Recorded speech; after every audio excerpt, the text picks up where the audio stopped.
Thank you, white America, for making us tough. Because we'll get through this terrorist stuff. White folks made us tough because they've been terrorizing us for 500 years. Sicking dogs, putting water holes, lynching us. We used to terrorists. This ain't no big deal to us. I'm worried about white folks. I'm worried about my white friends. They ain't gonna make it through this. They're not used to this. I've lost 2 or 3 white friends. They've cracked up. They took them to the crazy house. They can't handle this. They asked me for my ID at least 5 times, dude. What the hell are they? What's the name? They can't handle this profiling. I'm opening up the school. How to be a nigga in America and survive. They're not going to make it.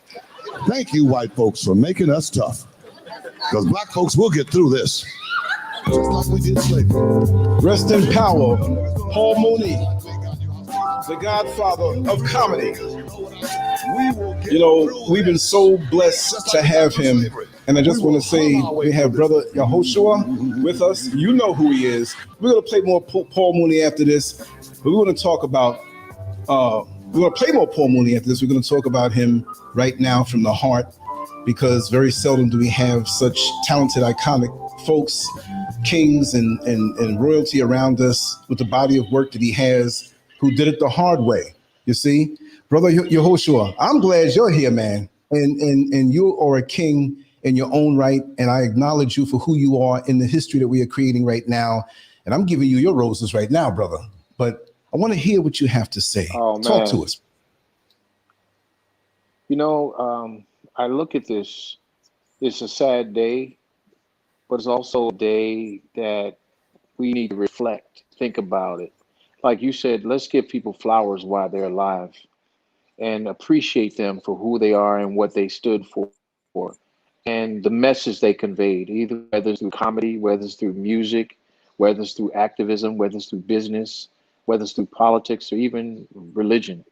If they were doing something to mobilize, to charge and inspire a generation, we need to celebrate it. And what this brother did, he to me set the tone for speaking toe to toe in front of white folks' faces and telling them through joking, but serious, what's really going on. Most people don't realize he wrote a lot of the jokes for Richard Pryor, the late great Richard Pryor, and many others. Yes. Catalyst and so many young comedians. But the fact is that he wasn't afraid to stand toe to toe. He made room for even the late great Dr. Dick Gregory and people today that stand up and have a majority or a large portion of white folk at their comedy shows, like Dave Chappelle and Chris Rock and stuff like that, where those guys stand toe to toe and crack right to the face of white people, and they just laughing and joking, but also is getting to the consciousness of a lot of the younger ones that seem to be transforming. But he'll tell them to their face what's up.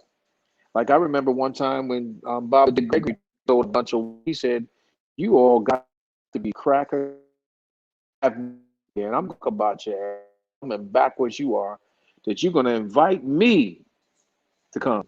And that's the kind of stuff Paul Mooney would do and say. And I thought it was profound because people get caught up in other issues pertaining to his personal life. And I prefaced it by saying personal life because they ain't nobody's business. But what this man did in changing the game, so to speak, that we didn't have to be comedians, buck-messing and shoe polish on our face and use of bosses, but we can stand toe to toe and show our culture. And I think that's significant. I think that's significant in who we are today, because I believe a good portion of us today are well-footed. You know, as a box, stand flat-footed and go with our so-called enemies and speak time and do it of our own uniquenesses. And that's what it's all about, in my opinion. And to me, that's what made him a great and a legend, so to speak. And for him to be in the industry from the time he And I think was, that's why we should celebrate this man. You could. there's a slight delay. Don't worry about it, brother. Go ahead. Go ahead, brother. Okay. No. I was Yeah, go ahead. saying that's why we should celebrate, because like he's been for a long time and made his mark on a lot of people, a lot of greats that we have today. And I'm sure in days coming, because this is a shock just happened a few hours ago, that you're going to hear a lot of comedians of today going to speak up and talk about his impact, his mentorship, and just that his candidness and his activism behind the scenes and what he's done for so many people. Go ahead, brother. Yeah, well, that's really what it's all about. That's the meat behind everything. As a vegan or transitioning vegan, I can say that. That was the meat of the sandwich, that you don't go up there like many today who have no substance or have no message in what they do, to leave you thinking and to affect your thinking and to change you in a very profound way while you laughed. To be able to walk that tightrope on a windy day with no net under you and always successfully get to the other side. That he can go and speak to any audience, whether it's rednecks out in Hicksville somewhere, Yeah. black folks in the inner city, or even country black folks and country white folks, and tell them how it is, especially to the white audiences, and they clap and they laugh because they know he's speaking the truth. You see, and it takes a brilliance to do that. I'm quite sure Paul Mooney is so brilliant that he could have went to a Klan rally, told them off, made them laugh, and walk out without any problem. You see what I mean? It takes a genius to do that. And he wrote for geniuses. Richard Pryor on his own right was a genius. And walk out with a check. And walk out with a check and an escort. Yeah. Let's make sure this nigga gets out of here safe. You know what I mean? That's brilliance. He was Jack Johnson with it. Jack Johnson went into the places where he wanted to kill him and beat up white men and walk out with white women. You see what I mean? And to be able to do that. Go ahead, brother. It's courageous. It's courageous. And that's something that we don't take lightly. You got so many people, even probably, I'm get it. You get a lot with your shows, etc. But I want you to, hey, bro, I want you to said it like that. Or said to black. And somebody else said this one time. You never heard a Chinese say that you being too Chinese, or a Greek telling you being too Greek, or a Turkish person, you're too Turkish. But we hear that all the time. And Paul Mooney was straight up courageous. And I admire that part of him, because you remember the old Richard Pryor show they only did, I believe it was one season. Yeah, I remember. He had a lot right that he was cutting edge. I always think about the episode when Richard Pryor and he jumped the stage because the guy talked about his mama. And I saw a roast that Paul Mooney was part of it, where they were talking about Richard Pryor. And Richard Pryor got up and roasted everybody. But that was just some classic times. It's on YouTube, and it's just classic moments, because the history involved, and like you said, the timing. It wasn't normal for a black man to stand up on stage and go toe to toe and tell white people to their face that they're ignorant, backwards, or whatever.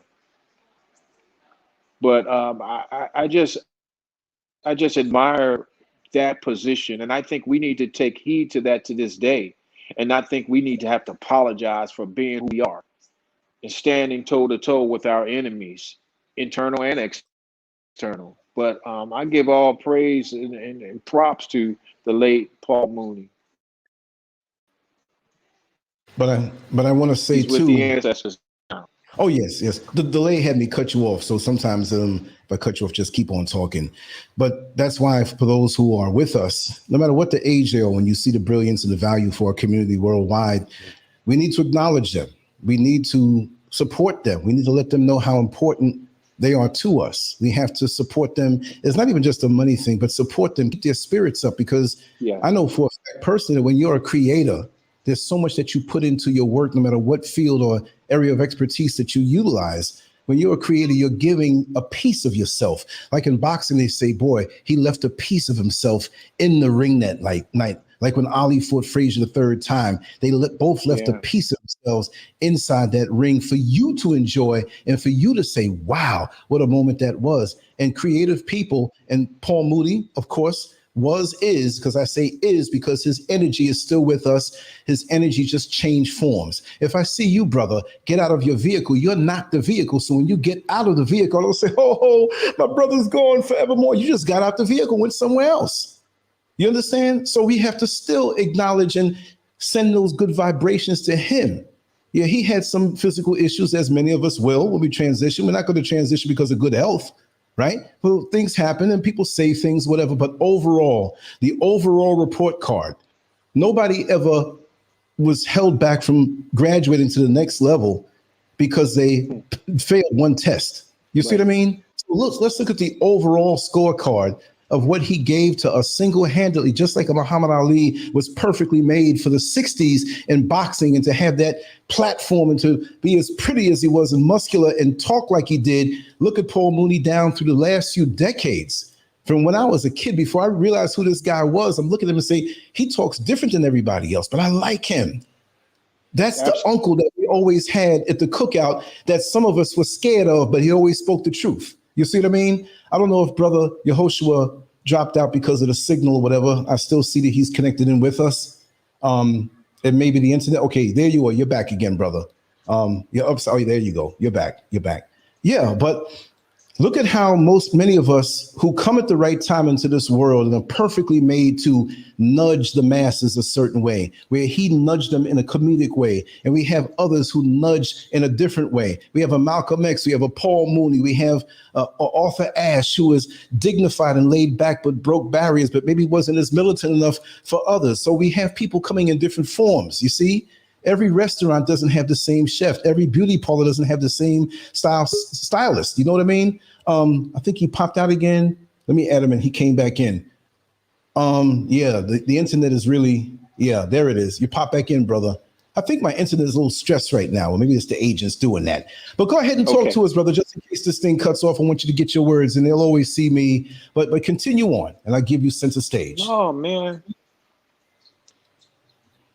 You know, I think what I look at this also, you know, when the greats start transitioning, as they say, it's time for predecessors to step up to the plate and take the mantle. I remember, I believe it was Dave Chappelle was talking about one of the greatest compliments he got was when Dick Gregory was before his last days told him, hey, man, you're the man now. And with that, he had a moral responsibility, not only to make people laugh, because laughter is definitely beneficial, but I think it's a difference between an artist, comedian, because I love comedy, man. I've been to some shows with my stomach hurting, tears rolling down, and some great ones. I love live shows like we love live music.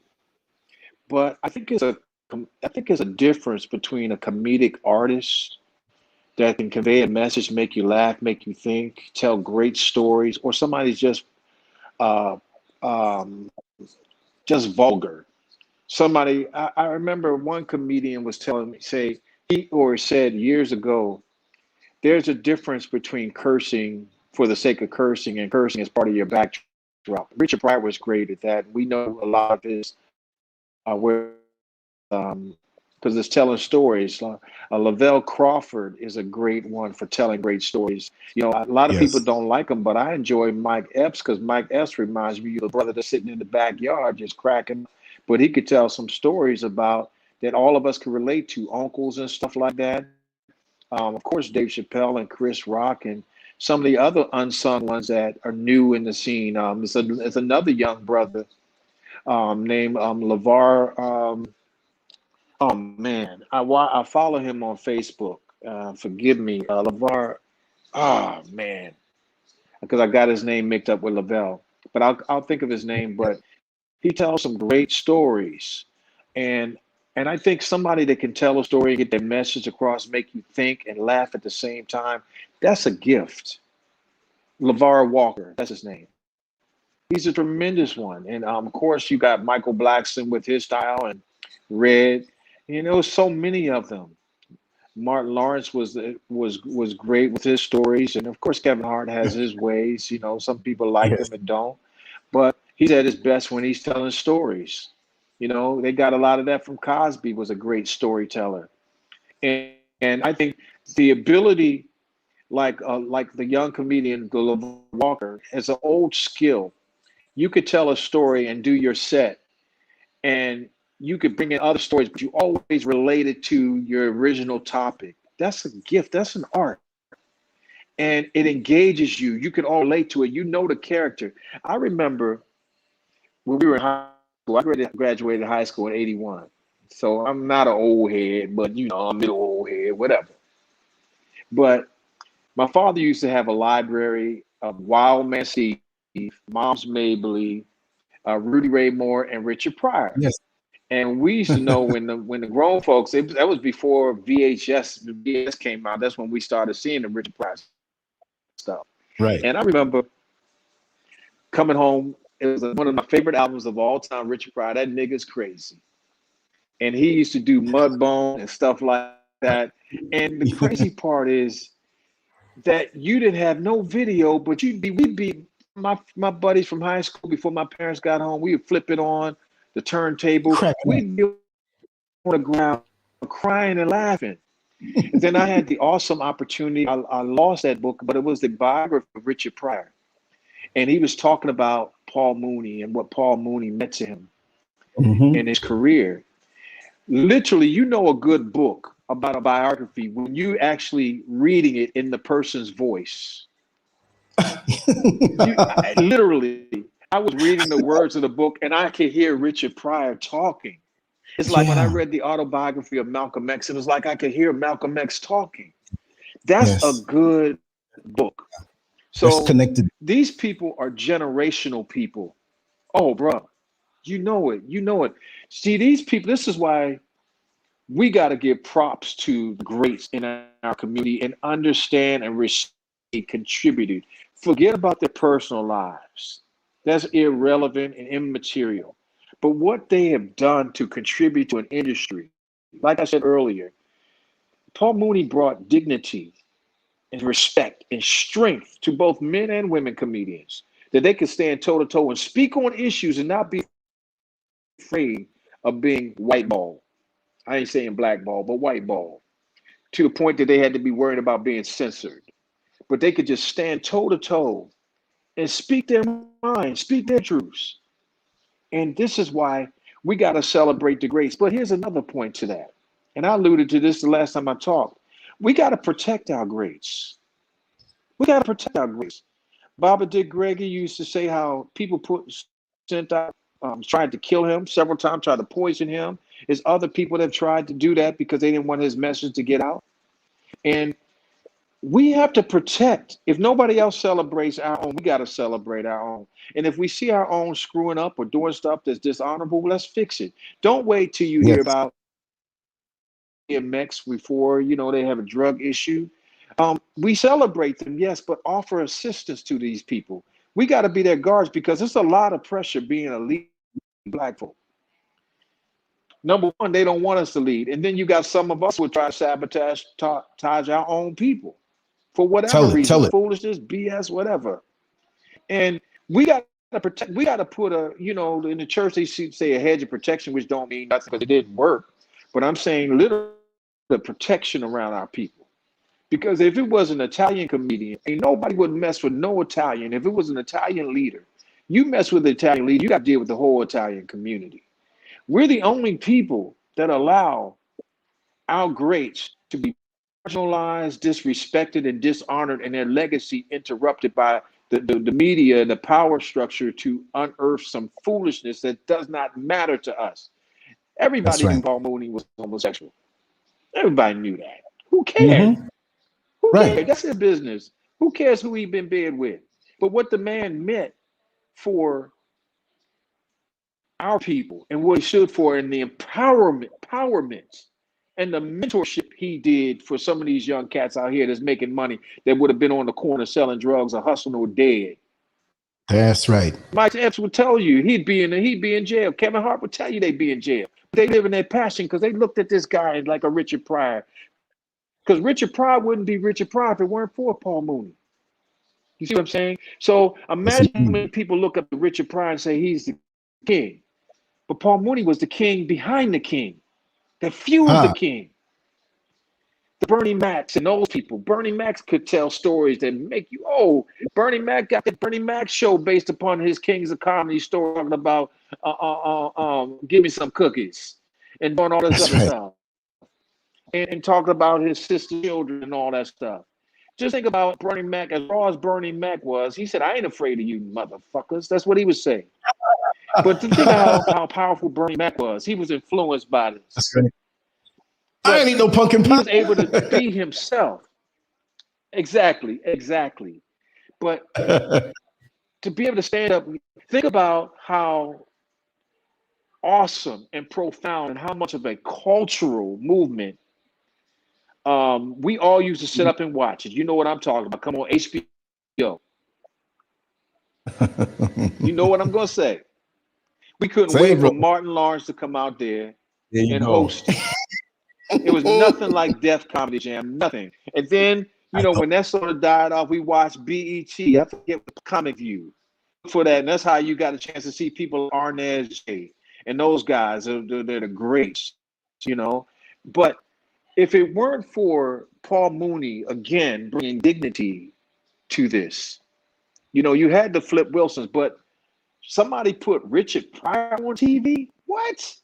I know. It set up the tone the Richard Pryor show paved the way in its raw sense, because there's no disrespect to the Flip Wilson show.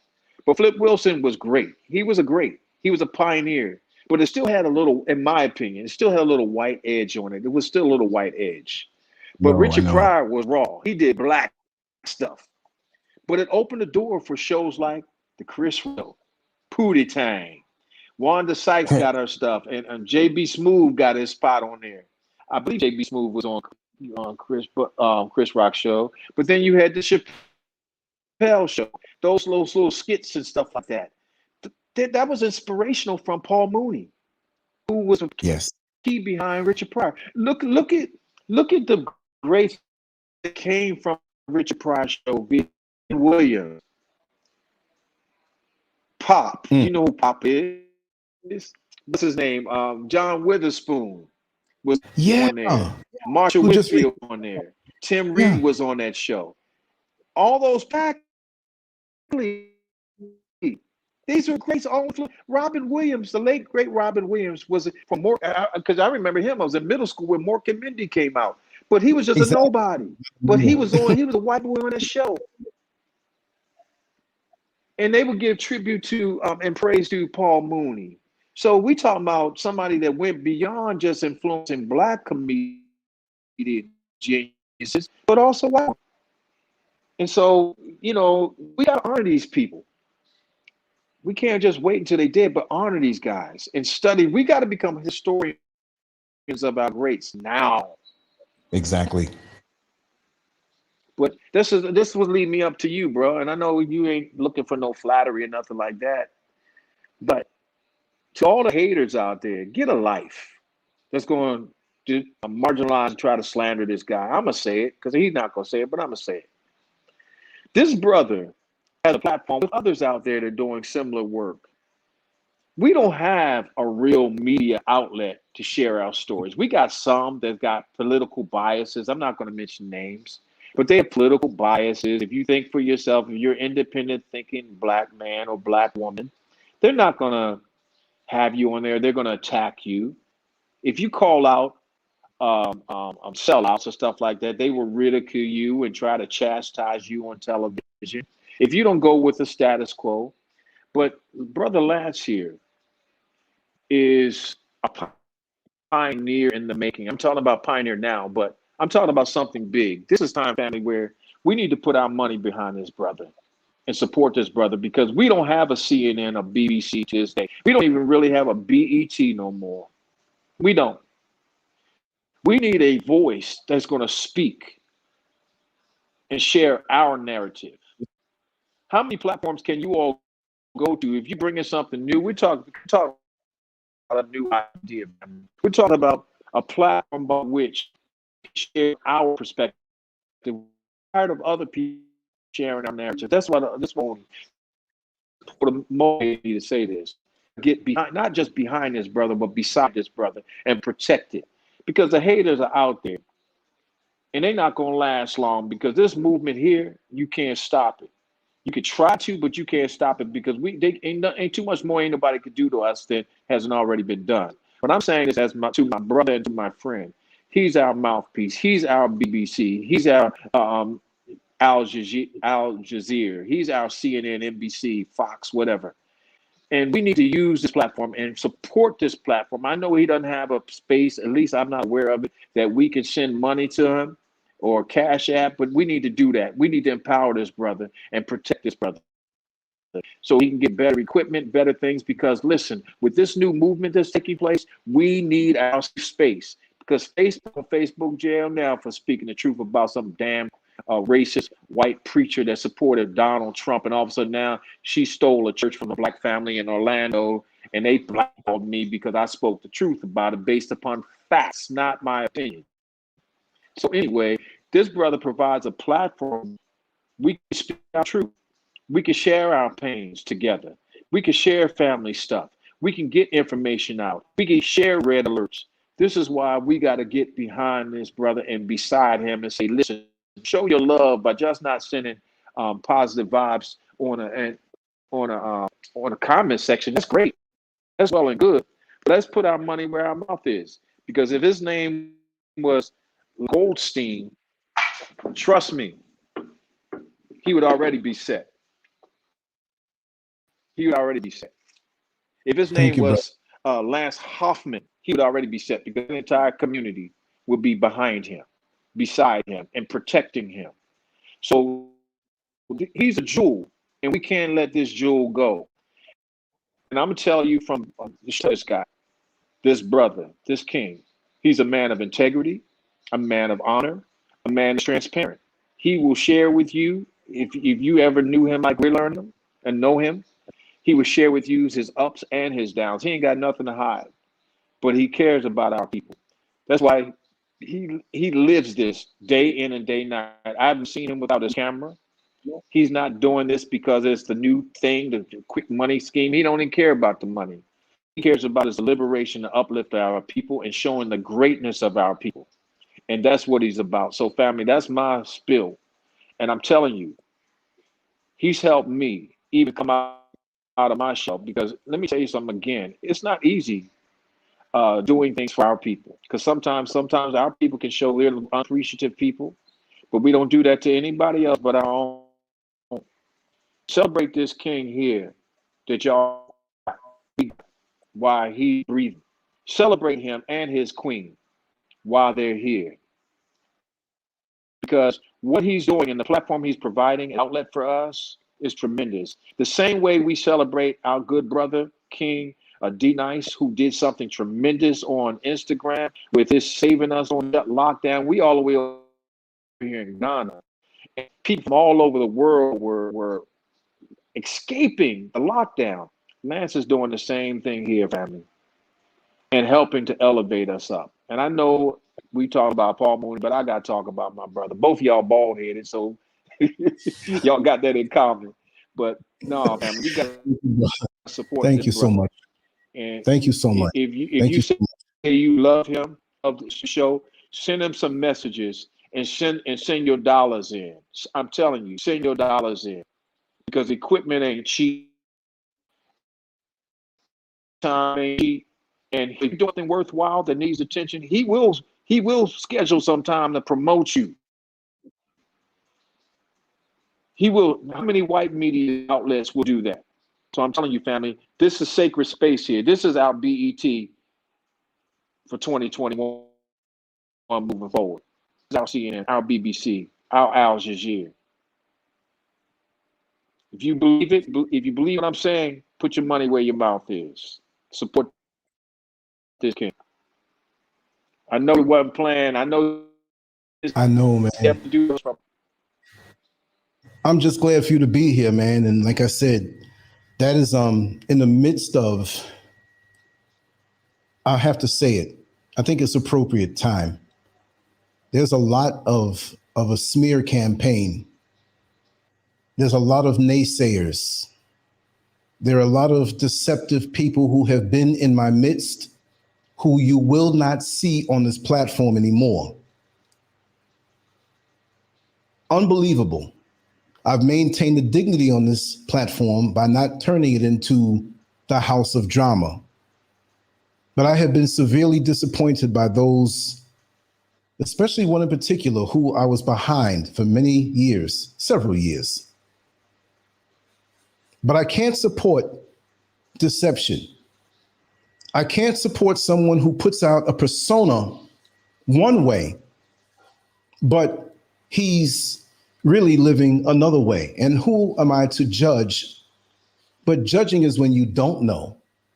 When you assess up close and personal in an inner circle kind of way, you say, wait a second, this ain't right.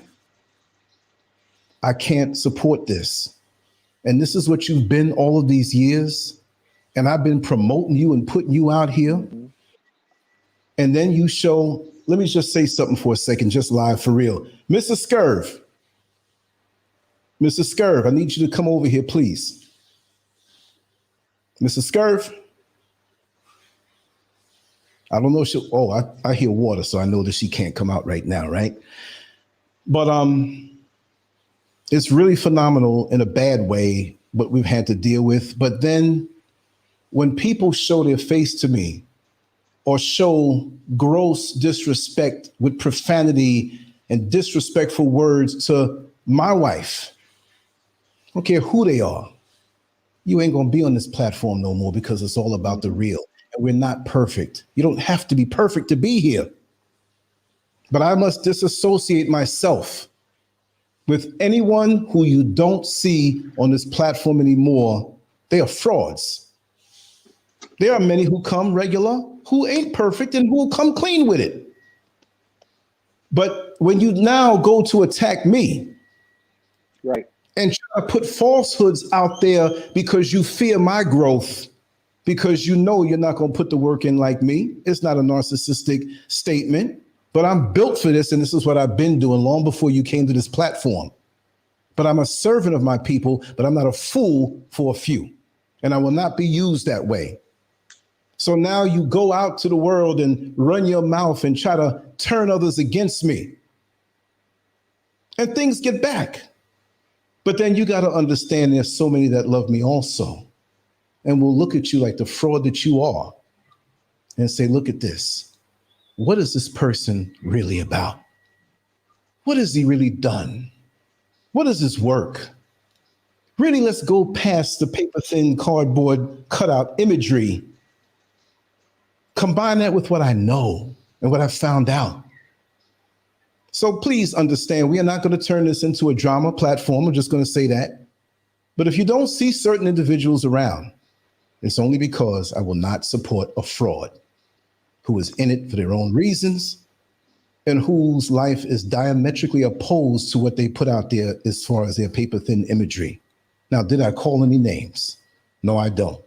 All I said is if you don't see them no more, don't ask, because that's who the hell I'm talking about. Brother, I'm so glad that you're here. And it's beautiful when certain doors close, other doors open, and the blessings, they open and they come through like a tsunami. And I know I am where I'm supposed to be. And already I know I'm victorious in being the servant that I'm supposed to be, because I live this. And this brings me great joy. We had a wonderful conversation earlier, and I will address certain aspects and certain things. And there's certain things that we will be working on that we're not going to break out with yet. But I feel so much further ahead.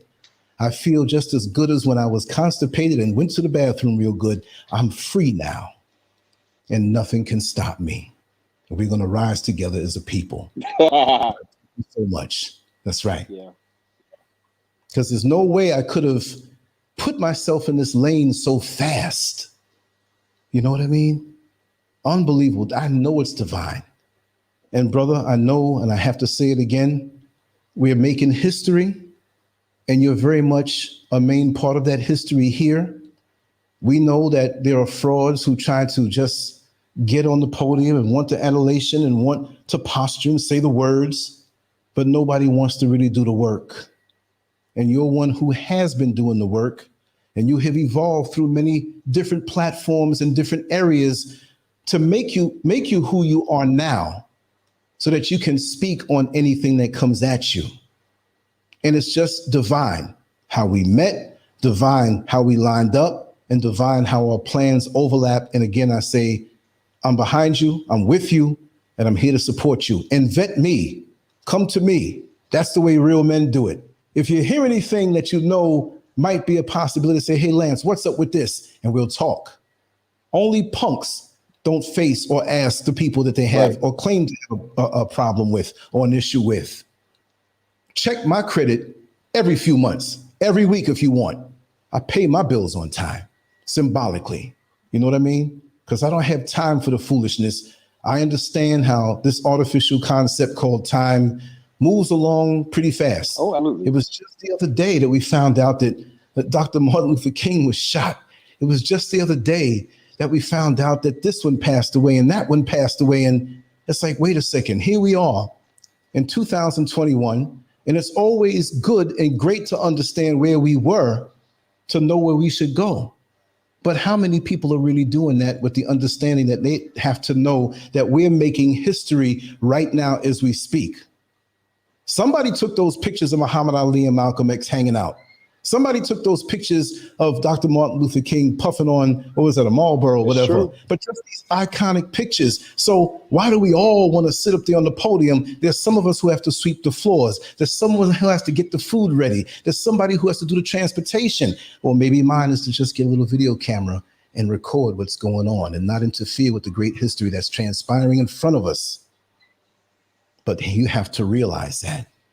So as far as Paul Mooney is concerned, he did his job. To heck with what people say about him. He did his job. Nobody cares about what you do when you go home as long as you're not hurting anybody.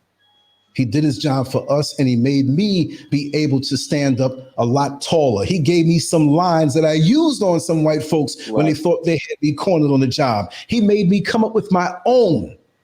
He gave me that extra push. Words can do that. The presence of someone when you're a young child looking up in admiration, like, wow, that's the answer. What he gave me is the answer. We're the only ones that scrutinize our people so much publicly to the delight of the oppressor and slave master, while the other ones who have hijacked the land of Palestine cover up for theirs. And you better not say anything. Mr. Scurv? Okay, when you come back, I want you to come over here and say a few words, right? I'm crazy like that. But yeah, so we need to defend ours and deal with ours righteously, not make excuses for any decadence that they may do that's not proper, but get them and we police them. That's a bigger chastisement. That's something more to fear, because when you put yourself out there and you look like me and you look like Brother Yahashua, there's a responsibility that you hold when you're out there. I really don't care what Paul Mooney did behind closed doors. That's not my bother. But it's what he did for all of us to make us stand taller and stronger and make us laugh all the way. And what he's left as far as what was on videotape and albums and recordings and audio and just personal appearances, it's an indelible mark that's left in our heart that we will carry on and we will add on to and create more momentum, because we will not lose. It's our destiny. It's our destiny. And let's just all stand a little taller and not back down in the memory of who he was on this plane and who he is in our hearts. Talk to me, brother, a little more if you want to bring it down. I'm trying to get my wife on here.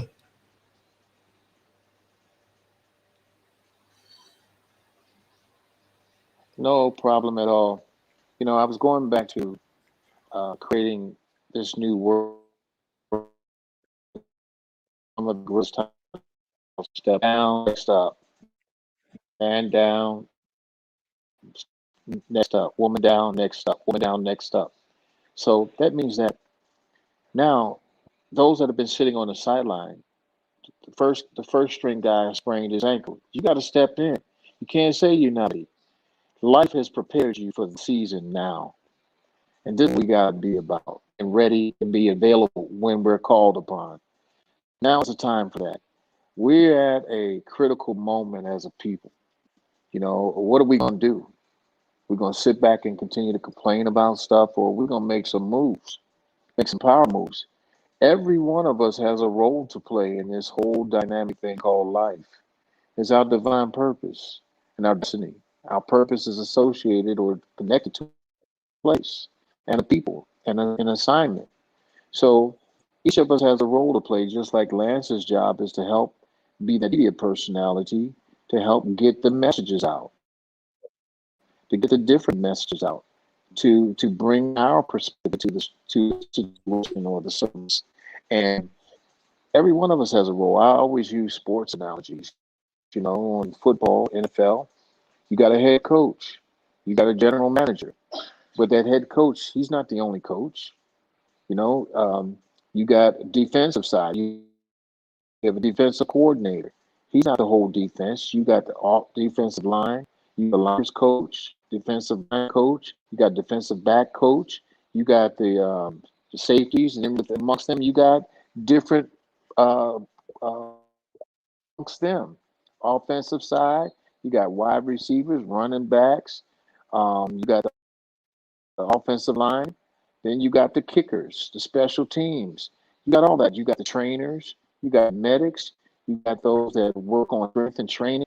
You got all those different people play a role in the team's success. And if we're going to be a people moving forward, number one, let's respect the true elders and respect them while they're alive and give homage to them after they transition. But also, you got to step up. We can't keep waiting for one person, two people to do something. Everybody has a role. If you have businesses, we need to aggregate. We need to pull our resources together and do something together.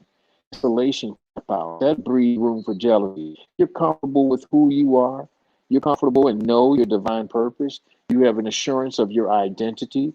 What's the point of getting jealous and hating on what somebody else is doing? Especially if you're doing what you're doing, you ain't got time for that. Typical of people that don't know their purpose, don't know their assignment, their life's assignment, they're wasting time hating on other people, sabotaging other people's paths and journeys because they don't have a clue as to who they are. Because again, if you know who you are and you're on your assignment, you're busy. It's up for you.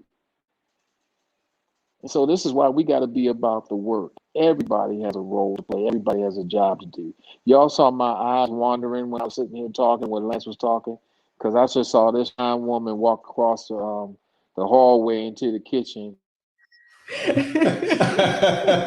she just does something to me. It's like my birthday, I'll be 50, and we'll be married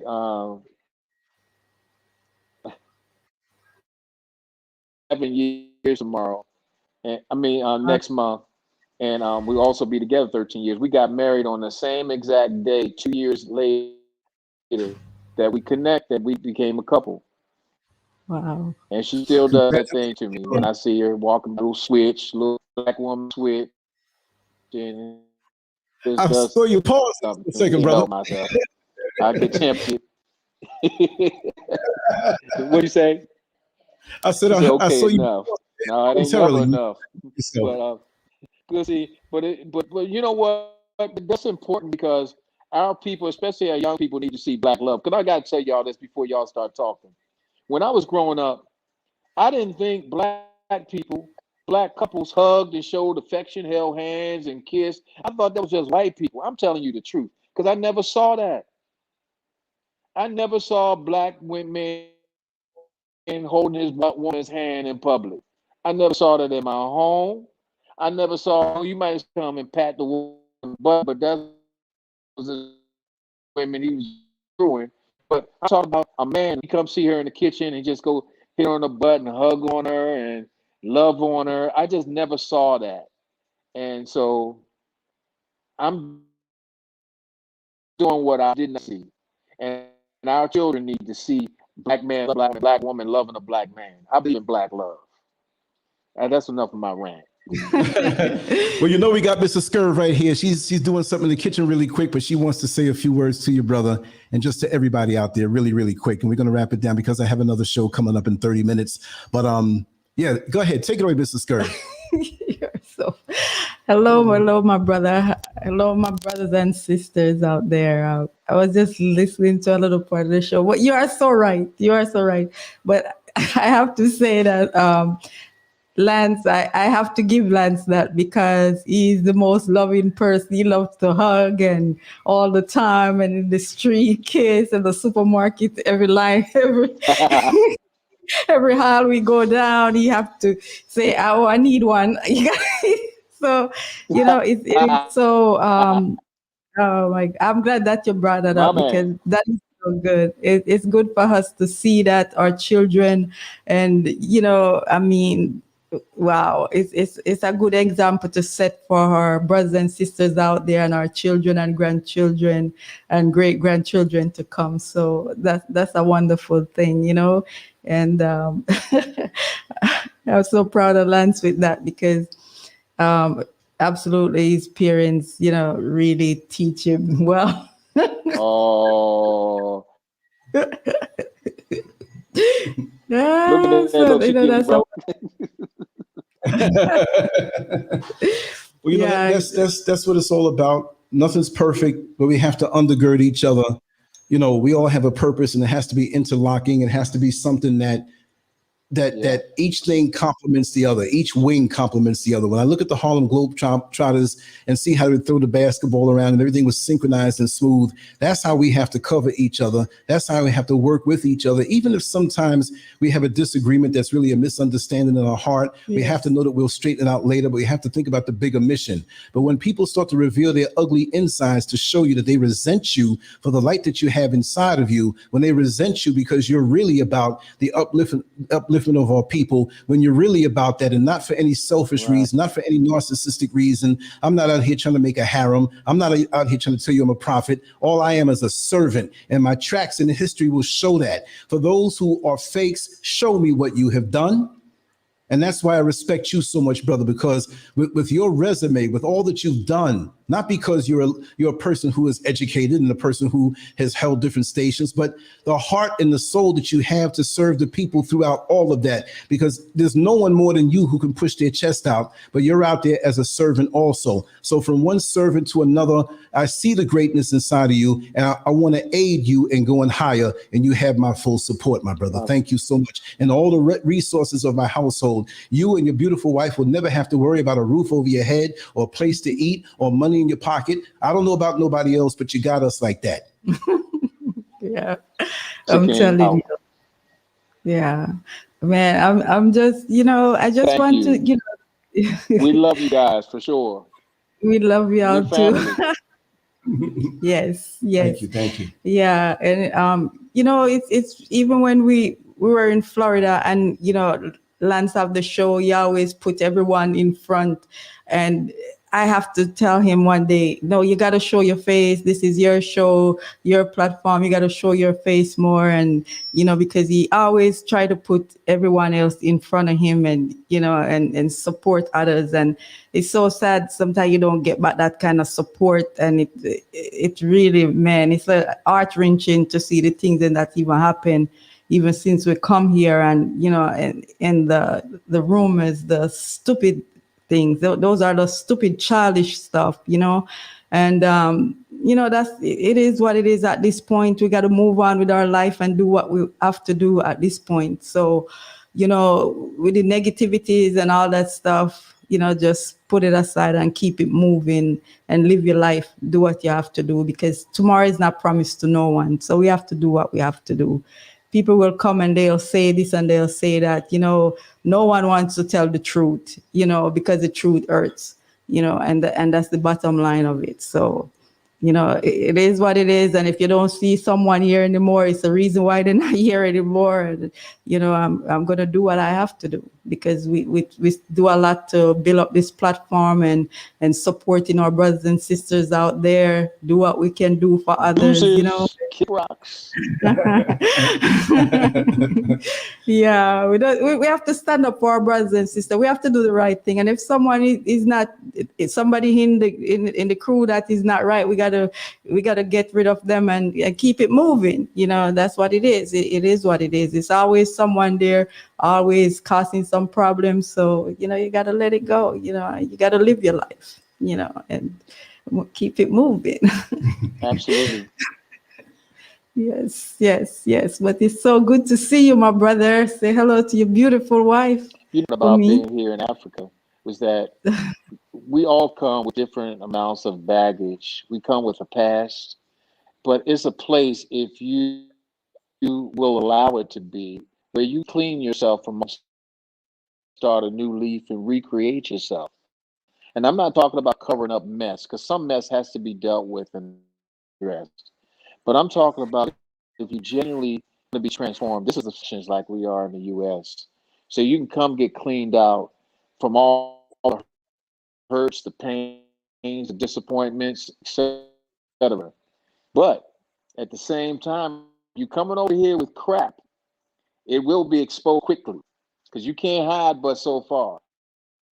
There's not a whole lot of us here. We're a very small group here compared to the masses. And so you do one thing, it's going to be found out. And trust me, it's a new day. When you're doing your mess and found out, it's not going to be pretty unless you change it and get it straight. It won't be pretty. It's a new, that's all I'm going to say. I feel like playing that mafia music in the background.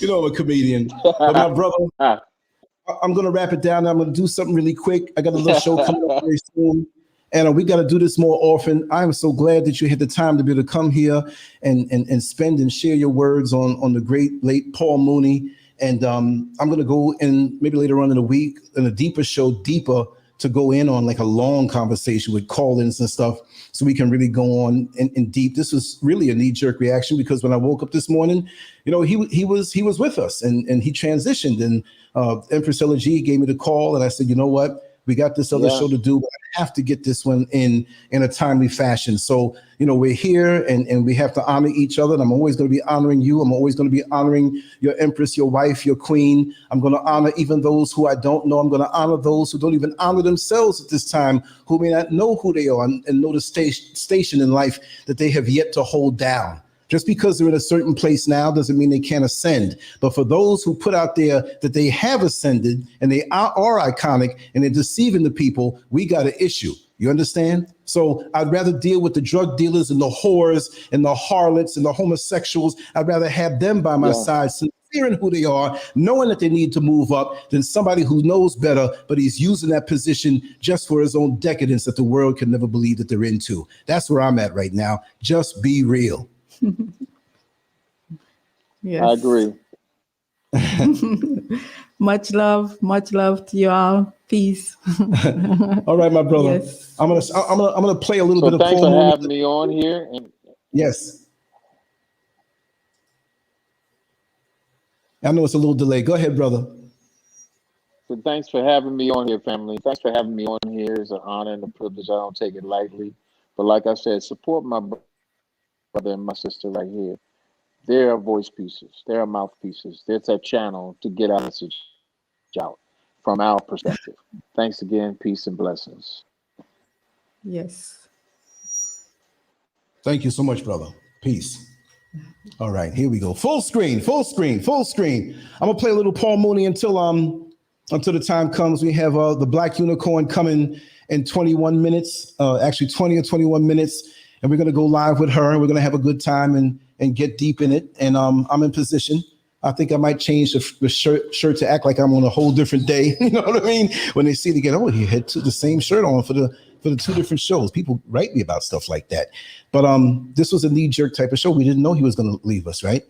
So it's my duty when I can. If I was out in the street somewhere or in transit in the highway somewhere, I wouldn't be able to do it. But if I'm here and something important happens, we're going to talk about it and even make others alerted to it. And I always don't run with a show that is popular and everybody's talking about certain things. And sometimes I let things go, right? Because there may not be a need for me. Let me pull this microphone up a little bit. There may not be a need for me to talk about it, right? Because other people are covering the bases. So I don't run down things like that. But when I see an opening, I see a unique way of bringing something to the forefront, we're going to do it. If something happens, call me. I don't care if it's 3 or 4 o'clock in the morning. Let me know. It's my duty to jump up and get it covered. And again, there will be massive improvements coming very soon, in about 2 months or so, massive improvements. And the quality will go up and the interaction and the regularity, because we just got here, y'all. I mean, we got here from September, but we just got here.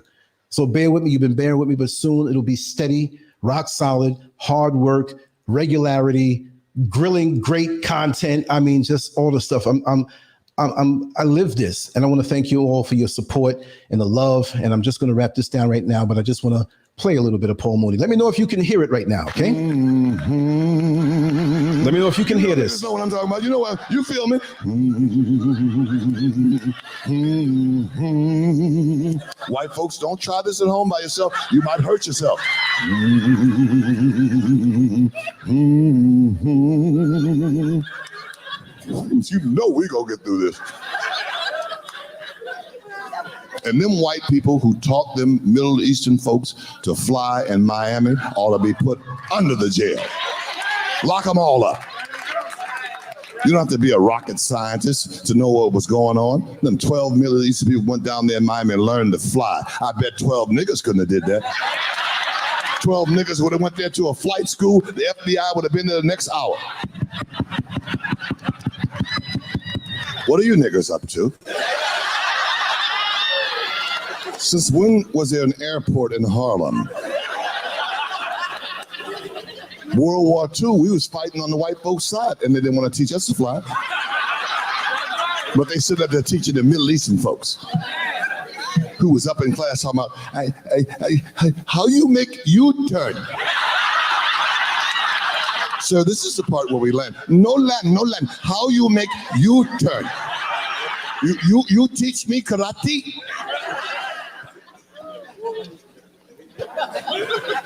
9/11, baby. And the building fell, the walls came tumbling down. Didn't it? White folks got scared. White folks were scared.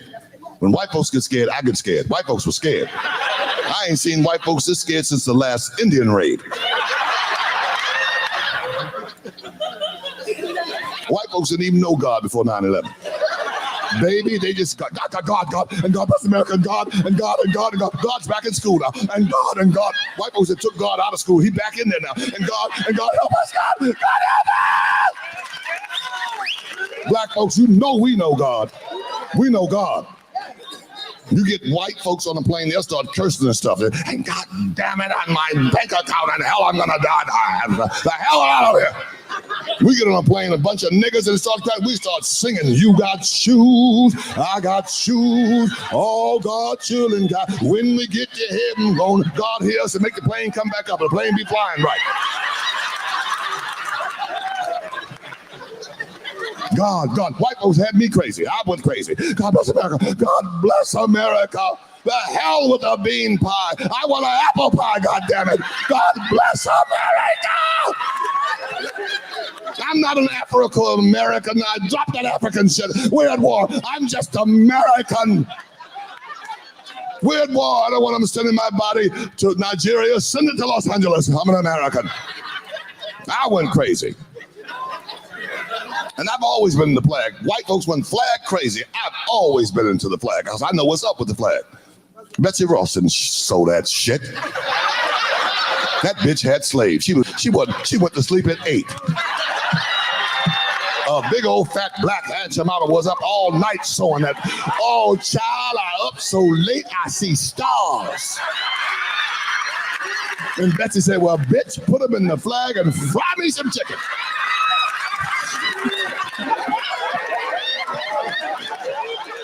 I know what's up with that flag. This ain't new to me. I said, don't tell me white people about making fun of white folks and making fun of nobody. Let me just, it's America, freedom of speech. Let me do what I want to do. Y'all have made fun of everybody that ain't felt shit. It's the truth. Yeah, y'all know you clapping, house niggas ain't clapping scared, but listen. This is real, and I mean this from my heart. I've been taught by white folks. I ain't been on Venus. I'm come from here. I'm reacting to this shit. I've always been making fun of niggas, and they don't. And the reason they said, Paul, why don't you sugarcoat? I ain't sugarcoating shit, because white folks didn't sugarcoat shit to me. White folks didn't give a goddamn. When they didn't want me at their schools, they could have sugarcoated. Well, Paul, perhaps next year we're overcrowded. Now we can work some. They didn't say, no, nigga, you can't go to the school because you are nappy head, wide-nosed nigga. We don't want niggers here. They didn't sugarcoat shit. I got over it, so white folks, you get over me. I lived through the shit, you'll live through it. Because they get mad. They say all kind of shit about me. Oh, it's Paul. It ain't me. This shit was here when I came here. And it'll be here when I'm gonna drop dead right now. Racisms are here. It's here forever. It's in the blood. Because white folks owned us and they will never get over it. Because I'm gonna tell you why. I read the white book. Getting away wasn't a chapter, okay? We tricked their ass, we got away, and they ain't gonna never be the same. They ain't been happy since. Go back and watch all that old shit. When they owned us, white folks are some happy white people.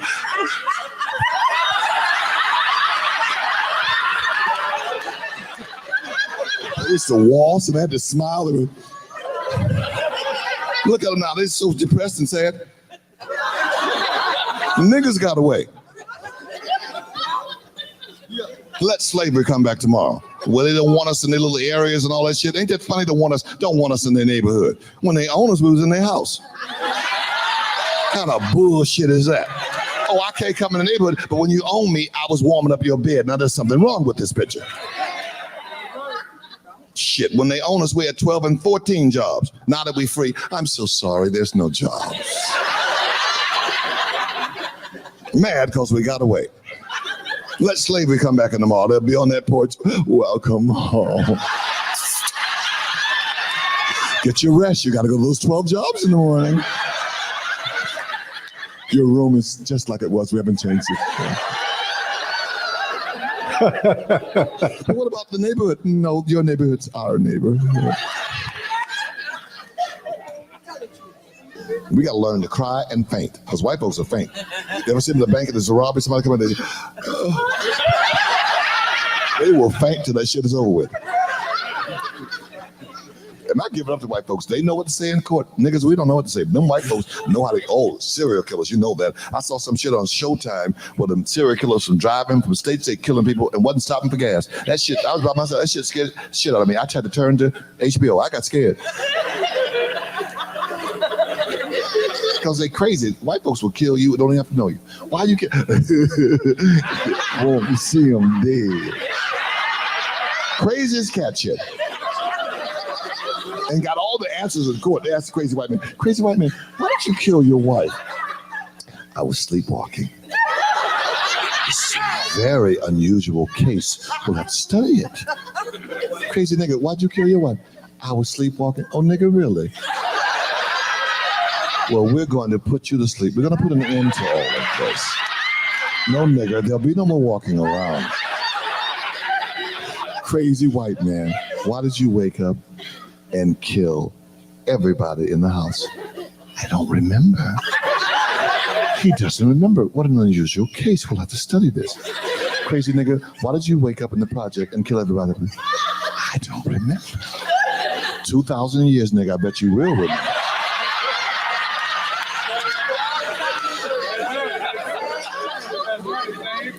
Crazy white man, why did you wake up and kill everybody on your block? I'm 12 different personalities. 12 different people? How unusual. We'll have to study this. Crazy nigga, why did you wake up and kill everybody at BET on your job? Because I'm 12 different personalities. Oh, really, nigga? Well, pick who you want to be, because some niggas going to jail. Fred, we don't give a damn. A nigga's going to jail today.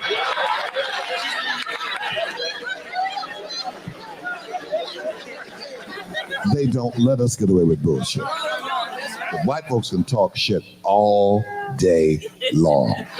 And everybody believes it. The complexion for the protection. Look at that white man. has all, they'll say anything. Niggas, Puerto Ricans, aren't you right on the wall? It's against the law. Graffiti. And then he'll find a mountain and put his face on it. Oh, he's a bitch. Read my lips. This white man's in the space program, has lost 2 space probes worth $142 million apiece. He's the only person free enough to get on TV. Well, shit happens. Let's move on. Let a nigga lose 1 space probe. They will build a rocket ship. Nigga, get in the rocket ship. Go find the space probe. Don't come back, nigga, if you don't find it. And take this little ugly ass monkey with you.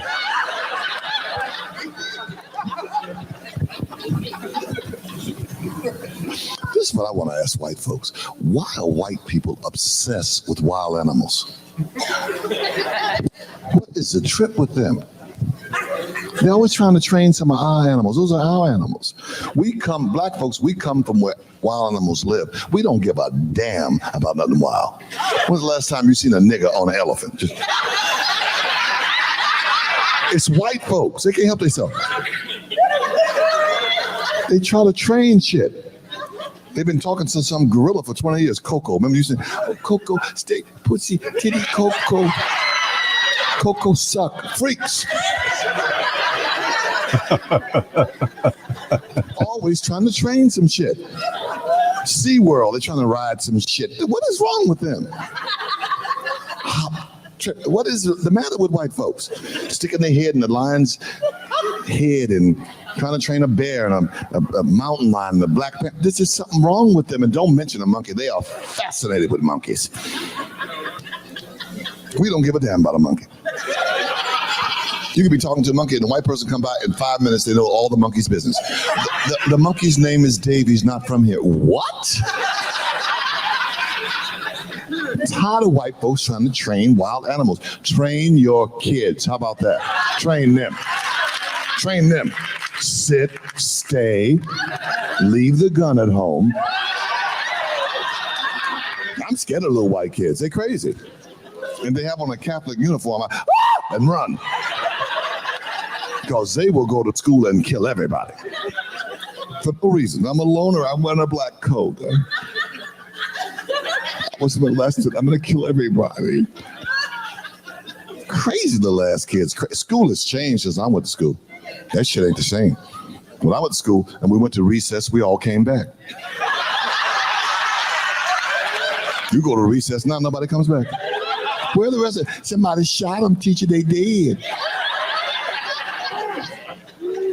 When I went to school, I gave the teacher an apple. She accepted it. Teacher don't want no goddamn apple. Teacher's a freak now. Apple, nigga. I want some dick, nigga. Can you screw, nigga? You know math, you got 9 inches, nigga.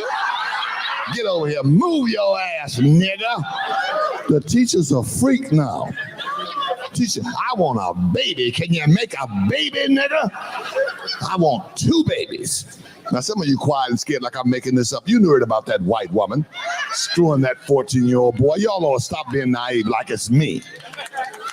And then no white women can get crazy. White lady, we know you can get crazy, so we're going to forgive you. Now, you can't go do nothing with him. We're going to let you go now. It wasn't a week. She was up in front of the house giving him head. A freak. And y'all are so naive. School started at 9. Your child is up at 5 in the morning drinking coffee and whistling. He's screwing. Getting A+ because he's laying pipe. Teacher's a freak.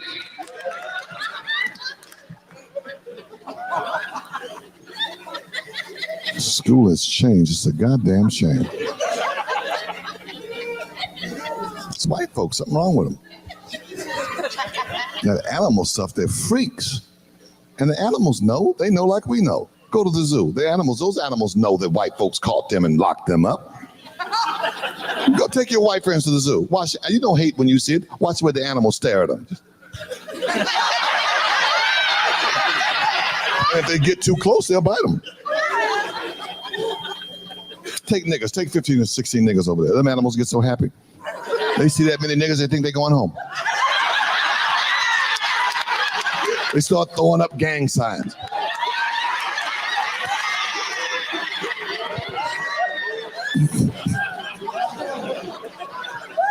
And I mean this from my heart. I'm serious.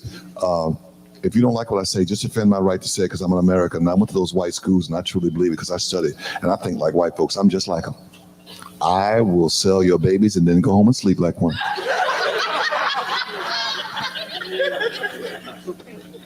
It is deep. It's true. Payback's the bitch. It's time for them to be talked about. They talked about us. And from the bottom of my heart, I thank you very much. Good night. You've been very nice to me. Thank you very much. Thank you. Thank you. You've enjoyed it. Oh, thank you. Thank you very much.